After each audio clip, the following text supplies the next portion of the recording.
Siema wszystkim, dzisiaj Q&A, Semokot oraz Facelessem, więc zobaczymy, kto ma dzisiaj większą moc. To są okulary mocy Facelessa, to są okulary mocy Seby. Pytań sporo było, wybrałem te najciekawsze, te moim zdaniem najbardziej dla Was przydatne. Jedziemy. Pytanie pierwsze. Czy kiedy walczysz w SW, masz taki wewnętrzny strach przed przegraną? Nie mam strachu przed przegraną, bardziej przed wykonywanym parkurem, który jest mocnym cardio, a nie lubię już tego robić. Przez tyle lat trenowałem sporty wytrzymałościowe, że przejadło mi się do dzisiaj i nie wiem, czy tak do końca życia będzie. No ale nie ma wyjścia, trzeba robić, więc przeciwnik po prostu bardziej mnie mobilizuje. Jeżeli jest mocniejszy, wtedy muszę bez hamulców wykonać ten parkour jak najszybciej się da, albo jest szansa na jakiś odpoczynek. No więc właściwie strach jest tylko i wyłącznie przed parkurem. Dobra, pytanie numer 2. Jak się dociąć jak Ty, jedząc w Macu i KFC? Ciężko będzie się dociąć, jeżeli jesz w Macu i KFC. W kulturystyce, jak trenowałem kulturystykę, to nie jadłem w KFC i McDonaldzie, ponieważ po pierwsze umie łatwo retencję taką wodno-podskórną, od razu puchnę jak balon, dlatego moim zdaniem nie jest to dobry pomysł, aby ktoś tutaj łączył McDonald's i KFC z sylwetką. Nawet moim zdaniem osoby, które trenują nienaturalnie, też muszą z tego zrezygnować. Więc jeżeli trenujesz w taki sposób, że znaczy na luzie, powiedzmy, nie masz jakichś tam startowych terminów, albo jesteś amatorem, który nie startuje, trenujesz dla siebie, jeżeli trzymasz podstawowe produkty, podstawowe wartości odżywcze masz w diecie, no to czasami sobie zjeść coś w Macu i KFC nie jest tragedią. Natomiast u mnie jest inaczej, ponieważ ogólnie mało jem, więc bez Maca i KFC teraz to bym po prostu przestał żyć. Umarłbym na śmierć. Dobra, idziemy dalej. Czy pojedynek z Kennedy Clarence'em jest możliwy w Strength Wars? Obawiałbyś się takiej potyczki? Czy jest możliwy, to po pierwsze Clarence musiałby się zdecydować. Na tą chwilę jest liga i nie ma szans na to. Natomiast nie wiem, co będzie w przyszłym roku. Ja bym z przyjemnością z Clarence'em wystartował i to byłaby dla mnie fajna motywacja do treningów. Kolejna. Tu mamy Markusa 2-1-1-2-1. Tu jest wiele pytań. Jak się przygotowuje do zawodów? Zależy jaki, czy to trójbójsiowy, czy kulturystyka, czy Strength Wars. Jeśli chodzi o Strength Wars, to zwykle 4 tygodnie przed walką dowiaduję się, jakie są konkurencje. 2 tygodnie pracuję sobie nad ogólną siłą, na niższych repach, plus do tego dużo ćwiczeń na wzmocnienie samych ogniw, a 2 tygodnie przed zawodami, przed startem, przed walką wprowadzam sobie ćwiczenia z parkouru, uczę się techniki. Ani razu nie wchodzę, albo częściowo wchodzę, ale ani razu nie robię pewnego parkouru ze względu na brak sprzętu, ale szczególnie powodem jest to, iż po prostu nie lubię tego robić i wolę raz się zmęczyć, raz umierać. Takie tortury, świadome tortury własnego ciała, tylko podczas startu, podczas walki, a nie podczas jeszcze treningu. No to dołuję, to sobie dołuję. No a jeśli chodzi o kulturystykę i trójbójsiowe, to nieco inaczej wygląda. Są 2 inne sporty i oczywiście, jeżeli kulturystykę możemy kwalifikować jako sport, jako dyscyplinę sportową. No co jeszcze? Jaką dietę robię z wyprzedzeniem i jak się ładuję? Moja dieta przedstartowo, dosłownie przedstartowo polega głównie na ładowaniu. Ładuję się ryżem i dżemem, co 2-3 godziny spożywam około paczki ryżu z dżemem. Do tego jeszcze dostarczam takie średnio szybko wchłanialne carbo. No i ograniczam do minimum białka i tłuszcze, dosłownie do minimum. No i na zawody jestem właściwie zawsze dobrze naładowany, prawie zawsze. Były też wpadki małe, No ale druga sprawa, też nie lubię tego jeść i trochę się zmuszam do tego. Więc jeżeli się zmuszam, mam ciężko z jedzeniem, to miksuję ten ryż z wodą. No i piję to po prostu. Markus pyta się o suplementy, jakie biorę, jakie preferuję. On jest, powiedzmy, przyjacielem suplementów, natomiast w sporcie zawodowym są one niezbędne, pomagają. Każdy procent, który wyciągniesz z czegoś, daje Ci wynik. Czyli jeżeli ktoś podnosi 300 kg i chce podnieść 302,5 kg, 2,5 kg może mu dać mistrza świata, czy na przykład rekord świata w danej wadze, powiedzmy. Więc suplementy sportowcy biorą. Są też istotne dla amatorów, ponieważ jest to forma uzupełnienia braków w organizmie, uzupełnienia diety ubogiej. U mnie ta dieta jest uboga. Druga sprawa, jak widzicie, nie lubię słońca, więc też muszę uzupełnić witaminy, na przykład witaminę D3, a jak nawet biorę, to mam w niższych widełkach.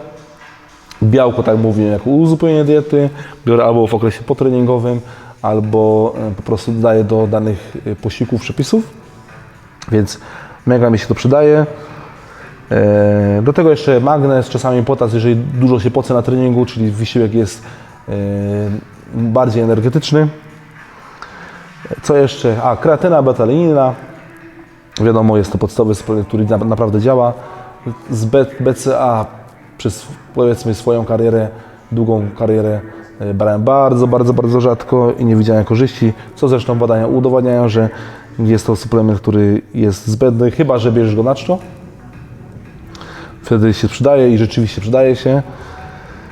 No i dodałem ostatnio też karbo takie dłużej falialne, nie czyste cukry proste, ale powiedzmy złożone bardziej. Wymieszane, powiedzmy, te węglowodany. No i tyle. Ma ten plus, że jestem teraz w GN, więc dostaję te suplementy za free. Jeżeli chciałbyś też kupić suplementy z GN, z Gigas Nutrition, wpisz sobie kod FACETEST. Wspierasz też dzięki temu ten kanał, czyli czym więcej tych suplementów będzie sprzedawanych, tym przez ten kod, tym częściej mogę te filmy nagrywać. Więc nie jest to żadna forma reklamy, tylko też wspierasz po prostu mnie jako kanał, jako Sepakot. Dobra, idziemy dalej. Czy zawsze trenuję maksymalną intensywnością, czyli od 1 do 3-5 reps powtórzeń, czy też wchodzę na 7, 12, 25. Prawidłowa periodyzacja polega na tym, że nie możesz ciągle być w jednej strefie, musisz wchodzić w różne strefy, ponieważ na przykład dane mięśnie są bardziej aktywne w danej strefie, w drugiej mniej, więc cały organizm to jest, trzeba patrzeć globalnie, tak powiem, globalnie na cały organizm, nie można wyróżniać tylko jedną strukturę. To pierwsze. Po drugie, trenując sport, który trenuję teraz, wymusza u mnie wchodzenie na wyższe repy, więc trenuję często, tak mówiłem w innym pytaniu, okresowo, czyli 2 tygodnie wchodzę na niższą ilość powtórzeń, a w innej strefie wchodzę po prostu na wyższą ilość powtórzeń, albo przerabiam parkury, które muszę zrobić. Trochę inaczej to wygląda w trójboju siłowym. W trójboju siłowym, w zależności czy mam kontuzję, czy nie, bo te kontuzje potem się pojawiały. Powoli wchodzę od wyższych powtórzeń po niższe powtórzenia. W wyższych powtórzeniach mam więcej ćwiczeń pomocniczych i więcej ćwiczeń rehab tak zwanych. Naprawiaję sobie ogniw, później ta faza pośrednia intensyfikacji na średniej ilości powtórzeń. No i pikowałem głównie przedstartowo, starając się nie wchodzić na maks, tylko na pierwsze podejścia. No i co więcej. Dlatego wszystkim polecam, aby zaczęli troszeczkę się edukować w tej dziedzinie i nie robili tylko treningu na przykład 5×5. Żeby czasowo wchodzili na wyższą ilość powtórzeń, żeby tego się nie bali, ponieważ organizm tego potrzebuje. Dominik pyta się, czy robiłem kiedyś muscle upa. Robiłem, musiałem wręcz robić na AWF-ie. Było z tego zaliczenie na ringach, czyli na kółkach, na drążkach. To było obowiązkowe i siłowe, i te bardziej dynamiczne, więc nie było dla mnie to żadnym problemem. Teraz jest problem łokieć, jak wiecie, nie ma pełnego zgięcia, więc tam trzeba mieć pełne zgięcie albo kąt ostry w łokciu. U mnie to jest bardzo niebezpieczne, no i może spowodować uszkodzenie szosy stawowej, więc muszę takie rzeczy unikać. No i po prostu nie robię, nie ryzykuję. I nie będę ryzykował. Skąd czerpię wiedzę? Pyta się Maciek. Albo skąd brać najlepiej? Po pierwsze skończyłem AWF, po drugie rozpocząłem doktorat, który przerwałem na chwilę, później wracam do tego. Po czwarte, czasami coś tam czytam, czy w internecie, czy mam spory już zbiór książek swoich. No i też trzeba mieć jakieś tam swoje guru i otwierać się na różne wersje, a nie być zamknięty jak beton, człowiek beton. Trzeba się otwierać na różne koncepcje i analizować, testować. No i wiadomo, sport wyczynowy powoduje to, iż testujesz na sobie wiele rzeczy i metodą prób, błędów, udanych, nieudanych. Szukasz swojej drogi, prawdy, z tym, że nie może być tak, że znalazłeś tylko jedną drogę i uznajesz to jako prawdę. Może być tak, że inna droga może być szybsza, łatwiejsza. No i kolejną sprawą są kontuzje, które przerobiłem i wyleczenie ich spowodowało to, że naprawdę dużo więcej wiem. I to, powiedzmy, jest ten klucz, czyli kontuzje, które przerobiałem, które ograniczały moje wyniki, może nie powodowały zaprzestania treningów, ale ograniczały moje postępy i dzięki temu, że je wyleczyłem, musiałem, bo chciałem dalej być w sporcie i się rozwijać i rozwijać się jako sportowiec, realizować swoje cele, musiałem je wyleczyć i dzięki temu, że wyleczyłem, dowiedziałem się wiele i mogę być lepszy fachowcem. Materiale dla KFD, trudne pytanie, powiedziałem, że siła zależy przede wszystkim od układu dźwigni. Co to właściwie znaczy? Jak sprawdzić, czy mam dobry, czy zły układ dźwigni? Nie mówiłem tylko o układzie dźwigni, też mówiłem o innych powodach, dlaczego siła u danych osób jest większa. To były podstawowe powody. Wszystkich nie było czasu, żeby omawiać. Natomiast jeśli chodzi o układ dźwigni, to chodzi o proporcje kostne. Jeden ma gorszy, drugi ma lepsze. Jeden ma większe predyspozycje lepszy układ ma do siadów, drugi ma lepszy do ciągów. Trzeci ma bardzo dobry układ do wyciskania, czwarty ma do martwego ciągu. Często jest taka sprawa, iż jeżeli ktoś ma dominujący martwy ciąg, to zwykle ma słabszy przysiad, głównie przez ten układ dźwigni. Chyba że zmieni totalnie technikę, też może być tak. I wtedy wpływ może być mniejszy, czyli może dostosować swoją technikę do układu dźwigni. Jak zmierzyć? No zmierzyć tego nie zmierzyć, no idzie to zmierzyć, ale to wymaga dokładnych, precyzyjnych pomiarów. Do tego musisz mieć sprzęt. No i się na tym troszeczkę znać, na anatomii szczególnie, gdzie, od jakiego miejsca mierzysz. No ale fachowcy, jeżeli ktoś trenuje wiele lat albo ma trenera, który ogarnia, może mniej więcej powiedzieć, jak to wygląda, który koście, czy która budowa ciała jest korzystniejsza, która nie, znaczy do jakiego boju. Więc żeby to sprecyzować, no, wymaga to doświadczenia.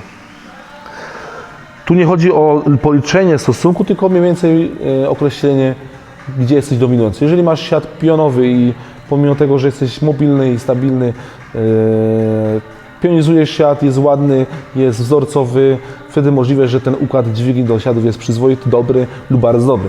Czy na przykład, jeżeli masz kurtką koźłudową, długi tułów, możliwe, że siat będziesz miał silny, będzie ładny, nie będzie z nim problemów. Natomiast osoba, która będzie miała totalnie odwrotny stosunek kości udowej do tułowia, może mieć ten siat brzydki, jak to mówią niektórzy, chociaż on jest prawidłowy, czyli będzie się bardziej kładł do good morning niż pionizował ten siat. Natomiast ta osoba będzie miała bardzo dobry ciąg.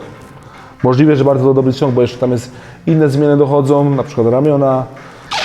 Pytanie kolejne. Ile mam lat? Od jak dawna trenuję? Czy mam jakieś inne zawody? Czy coś innego to może trenuję? Krótko mówiąc o swoim życiu osobistym. Nie lubię swojego życia prywatnego mówić o nim, ponieważ jest to moje życie prywatne i o tym nie gadam, więc nikt nie wie, Mało osób wie, czym się zajmuję, kim jestem, jaką mam rodzinę i to wolę nie poruszać. Nie tak jak branża fitness, która teraz każdy się otwiera, swoje całe życie prywatne pokazują. Ja tego nie chcę.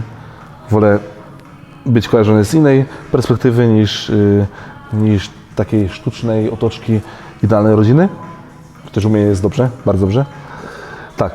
Ile mam lat? Mam lat 32 w grudniu, czyli dalej mam 31. Trenuję od bardzo dawna, jak dobrze pamiętam, od 9 roku życia. Inne sporty, a samą siłownię chyba koniec 17 roku życia. Więc jak widzicie, to doświadczenie już jest spore. Natomiast doświadczenie to jest mało, ponieważ musi to być uzupełnione o wiedzę albo oparte o wiedzę. Jeżeli nie jest oparte o wiedzę, to rosną potem takie mitologie, jakie widzimy w kulturystyce, czy szczególnie w kulturystyce. Czy mam jakieś inne zawody? Czy planuję jakieś inne zawody? No to startowałem w wielu sportach. Jeśli chodzi o siłownię, to i przechodziłem przez strongman, trójbój siłowy, przechodziłem przez kulturystykę, startowałem w tych zawodach, zdobywałem jakieś tam sukcesy, nie małe nawet.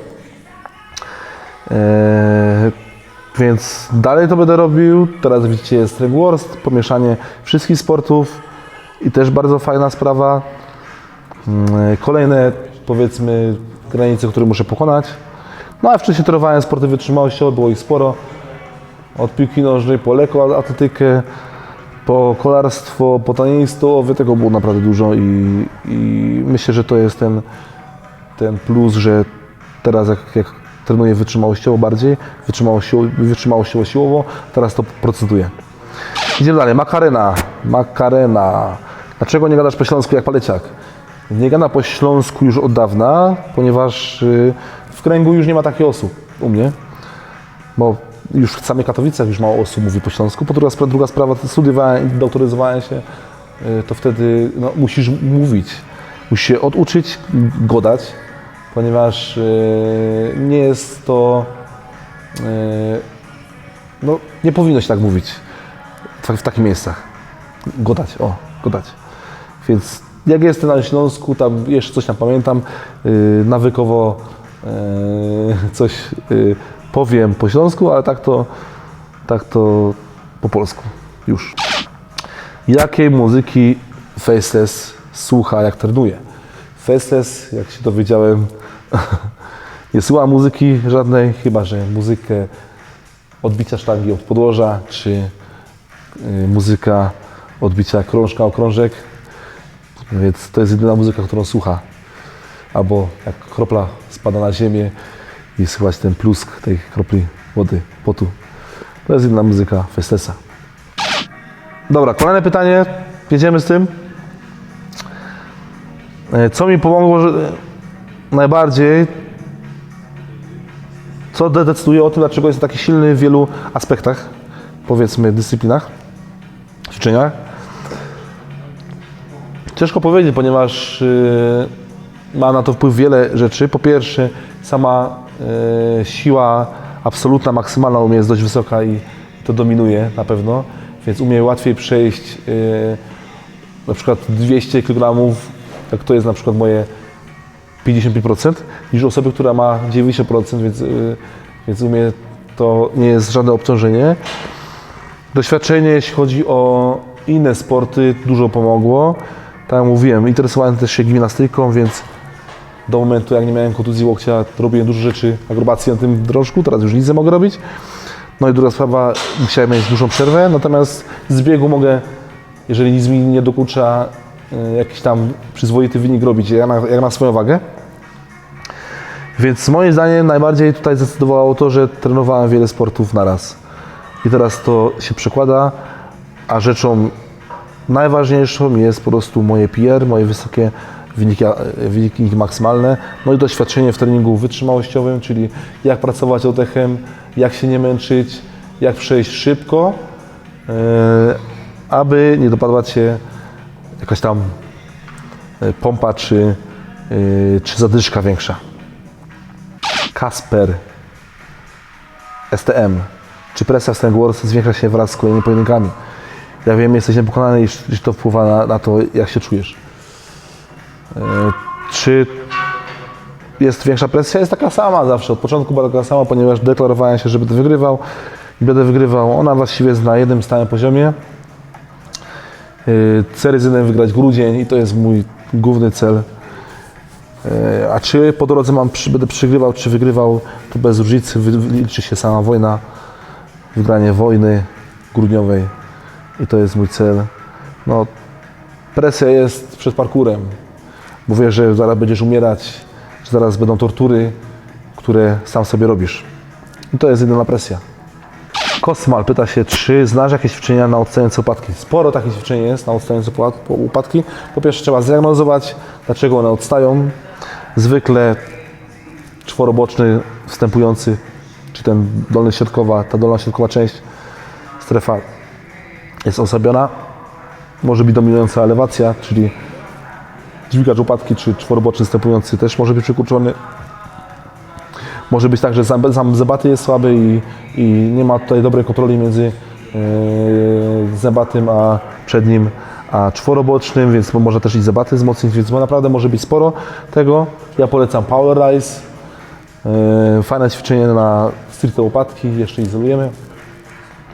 I inne, bardziej skomplikowane, na przykład same ściąganie łopatek już wystarczy. Na gumie czy na wyciągu.